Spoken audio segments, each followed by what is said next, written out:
Welcome to the My Gift Podcast with your host, Mark Mitchell. So hello and welcome to the first episode of My Gift Podcast series. I'm so excited today to begin this podcast series, which will go for the next several weeks. It's a spinoff of my book, My Gift, that was recently released. And I'm so excited about the feedback I've been getting from colleagues and friends and family who begin to dive into the book. Over the next several weeks, we'll take a bit of a different spin. I'll be hosting a series of guests to actually talk about their gifts. During the writing of the book, My Gift, that recently came out, I really focused on sharing my gift that I have received in my life. I have been so blessed for many, many years to receive gifts from pastors, parents, mentors, and bosses, life experiences, wisdom. And it's a gift that I very consciously passed on to my two children in the form of a book. But the podcast, again, very different, will take on a reciprocal view of having my guest share the amazing gifts that they're giving to their communities and to the world. So today, I'm incredibly excited to have my first guest, Nancy Mitchell. She flew in all the way from the state of Indiana to Texas for this show. I often call her Mom. So, Mom, welcome to the show. How you doing this morning? I'm fine, Mark, and thank you for, it's my pleasure that you have asked me to come, and I'm excited about your book. Good. I'm glad that you're here. Some quality time with the grandkids and while you're here as well. So thank you. I think during this next conversation, I hope to pull out of you a little bit of the gifts, the amazing gifts that you have, to share with the audience a bit of where I got some of my context for the book, but also how I grew into the person that I am. So you tell me a little bit about yourself as we get started. Tell the audience a little bit about you, where you're from, what you do, and... Well, definitely from that great state of Indiana as a Hoosier, but a small farming community. And I go back when you asked me what I wanted to speak about. I go back to even high school. I always knew I wanted to be a teacher. And even then, in those smaller schools, I could go down as a junior or senior, and I could sub with the younger children. And then after I married, and I've taught a lot of children in a lot of different ways, I've had 31 years as full-time teacher. I taught second, third, fourth, and fifth grades. And about 13 years while I subbed in most schools in Rush County. And that was while I was taking care of you and your two brothers and your sister. I wanted to be with you in those early years of development. So I'm glad that I did that. Also, I've continued that. I go help your sister as a volunteer one day a week, every Thursday. And I got to the point this year where I thought, well, at my age, maybe it's time that I kind of called it off. And then when I walk through that door in that first grade classroom and some of those students run toward me with their arms open and want to give me a hug and they are glad to see me, it makes me realize I can still be of useful in working with children. I guess the thing for me that I tried to do all through those years was to care about each child. Sometimes that's easy and sometimes that's difficult. But it was never just about the academics, although that was important, and I was a math coach at one time and worked very diligently with that. But I tried to extend the care for them outside the classroom, and so I would try to connect with them in many ways and see what they were interested in and what they needed. That didn't end at the school day. It continued after school was out when I would go to their activities or take them shopping for some clothes they needed or go to see a movie or have pizza or whatever. So I've always enjoyed touching their lives, and if I may, I'd like to tell a couple quick stories. Yeah, I'd love to. I know I've been on the receiving end of being a part of those stories, but I also know that you have touched the lives of many children, now adults, in the community of Milroy and beyond. So yeah, bring to life for the audience a couple of those stories. Well, just a couple quick ones. One was when a school board member told me that I had literally saved his little girl's life. And I was pretty surprised at that at the time and thought that was a bit much. He said, well, she came to you and she was struggling academically and had a very low self-esteem. So he said, you basically turned that around in 1 year of fifth grade. And I was humbled by that. And one of the others that comes to mind is working with a fourth grader when he actually sat at the back of my classroom and studied high school chemistry. Super, super bright child, but I felt like I taught him nothing. But I helped him through some very difficult times in his life. So as an 8th grader, we had lunch, I recall, and I had been to Mexico and wanted to share my experiences. But because he had studied the encyclopedia for fun, I really couldn't share anything that he didn't already know. So fast forward, he was a senior in high school, and he basically said that I was the most influential teacher in his life. And again, for some reason, I was just simply astounded at that statement. But I actually connected with him this past year. He's in his 40s, I believe, and he called me and wanted to go to lunch. So I guess the bottom line is that when you give your love and your concern for each child, it comes back to give you much joy.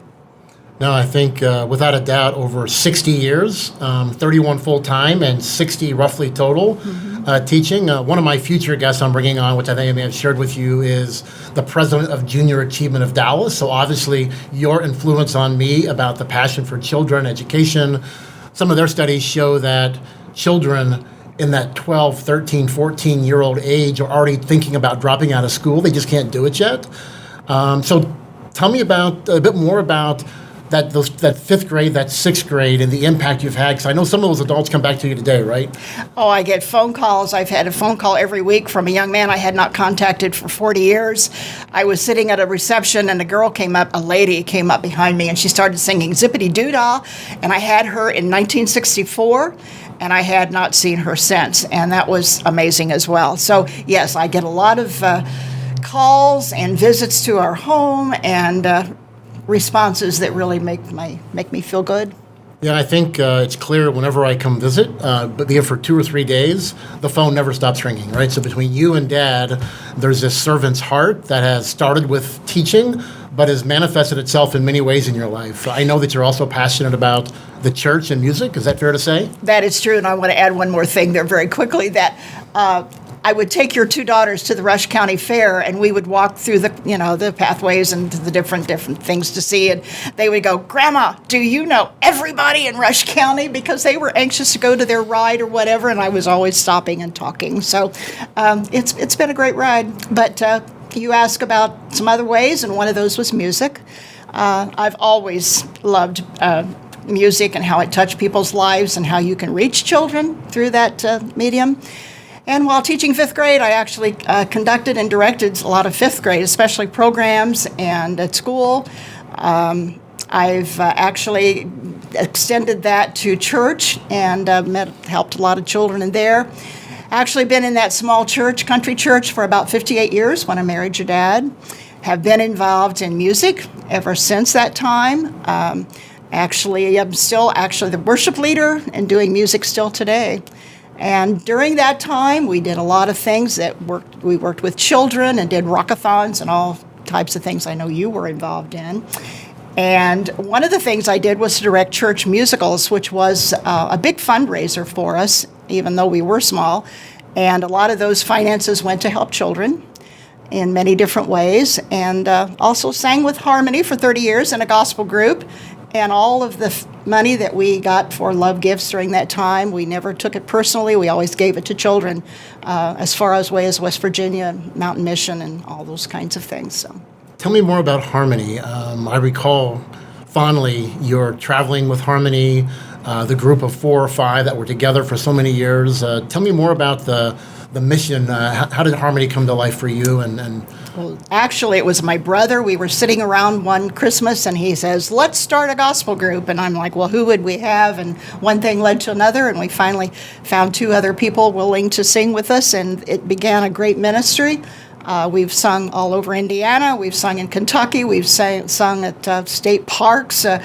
But we grew that way through we all came from different churches, but we grew as Christians and dedicated a lot of that to children through that ministry. Very cool. I also know, obviously, I was a part of many of the musicals, so I got I got to be embarrassed on several occasions with the songs and the dances and that you brought forward. You want to talk about one of the musicals, or maybe your favorite musical experience through the church over the years? Oh my goodness, that's difficult. But the first thing that comes to mind is when you were dancing on stage with your peers as a teenager. And that was really special, and I think you had a good time. Did you have a good time? I think so. Okay. Well, you did what your mother asked, and it may have embarrassed you at times, but yes, you were involved in many of those, and I remember your little sister running around. I was always afraid she'd fall off the stage, but we've always been involved in doing things. And I also remember baking. Our small Sunday school class was about 25 members, and we actually baked as many as 1,000 homemade loaves of bread to take to a local festival in Homer. And sometimes you kids got in on that, breaking eggs, kneading the yeast dough, and other different factions. Fascinating. Yeah, I remember those well. The Homer Festival, right? That's right. Yep. That's right. There's also another passion that I know, and you've been involved in 4-H and Yes. other ways to influence young adults, children's, teenagers. And through that passion, photography is something that comes to mind. Why the passion for photography? Talk about that for a minute. I've always enjoyed a good picture, and I've learned a lot through the years with that. But currently I'm the assistant photography leader all over Rush County, not just our own club. And I've done that for, 25 or 30 years.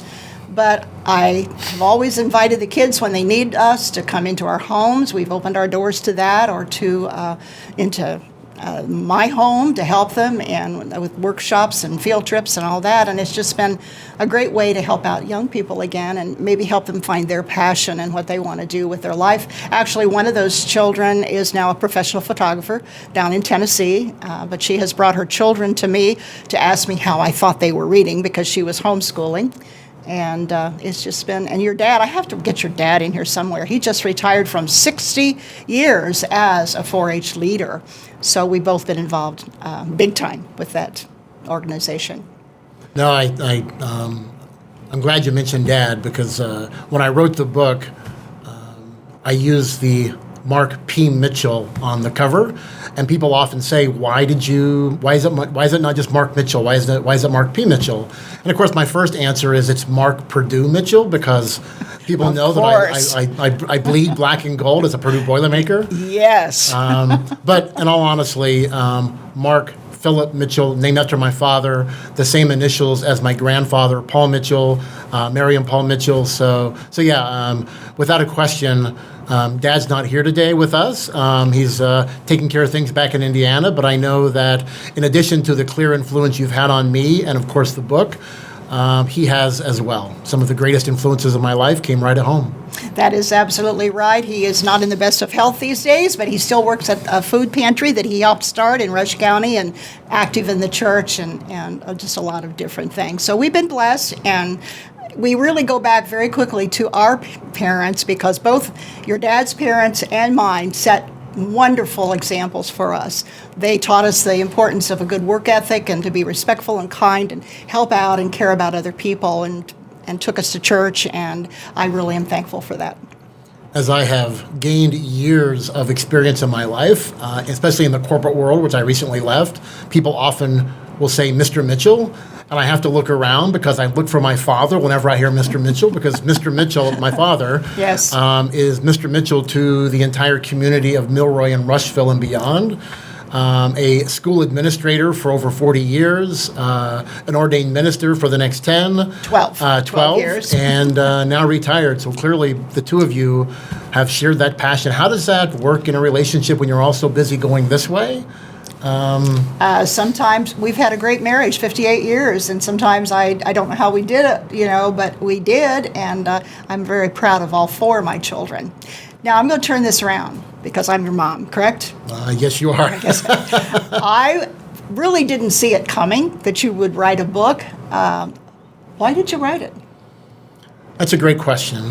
Thank you. And you see what you did there? You flipped this around on me, right? It's my show. I'm the host, and you just took... and I'm your mom. All right. So I will follow the rules here. I wrote... Several years ago, I had this epiphany of sorts.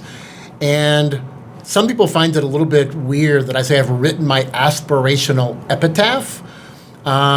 It's what I aspire to be when I leave this world someday, what I aspire that people will have said about me. And it goes something like this. It says that Mark was a passionate disciple of Jesus Christ who served others with humility and integrity and made a difference in the lives of others. And I wrote the book to bring that third piece to life, making a difference. First and foremost, my children, Michaela and Mallory, to share with them some of the many blessings of wisdom and experiences I have in my life. Clearly, this conversation, I can think of 5 or 6 chapters that are without question influenced by the journey that you and Dad have been on. But I wrote it for them. I wanted to have a chance to leave a legacy. I think every day, every one of us is leaving a legacy. Whether you know it or not, whether you realize it or not, whether you want to or not, you're leaving a legacy. The book was a chance to leave a legacy for my children for decades and years to come, and maybe make a difference in the life of them or just one more person who may find one thing out of the book that can make them a better person, make them a better you. So yeah, I wrote it to make a difference in the lives of others. Well, I enjoyed the book, and I was impressed by several things, one of which was I think Dad and I did something right. And, as a parent, it's not an easy job always. And so it was just felt very good to think maybe we did something right to instill those values in our children. And then your faith journey just amazes me, how you've grown in that and served the Lord, and how all the things you've done at American Airlines and how you've touched lives from the custodian to the baggage packer to, all through the organization. And just very proud of you. Thank you. I'm humbled. It's an honor and a privilege to actually be able to share that gift. It's a responsibility I think I have as well. What were your couple of favorite chapters? Do you have a favorite chapter or two of the 17? Oh, my goodness. I really have not. I don't have a special chapter. I enjoyed the whole book. As I say, I just picked out your faith journey and some of your funny stories, the music and the movies that you enjoyed, and some of that was just a little bit of a surprise, and some of it wasn't, because I remember you dancing even as a toddler. You would mimic people on TV, and then you would get out in the living room and try to make people laugh. So you've always had a little talent there. Yeah, I think it was important to me to bring the faith part out. I'm a work in progress. We all are, but I aspire to be the disciple of Jesus Christ and be a better person.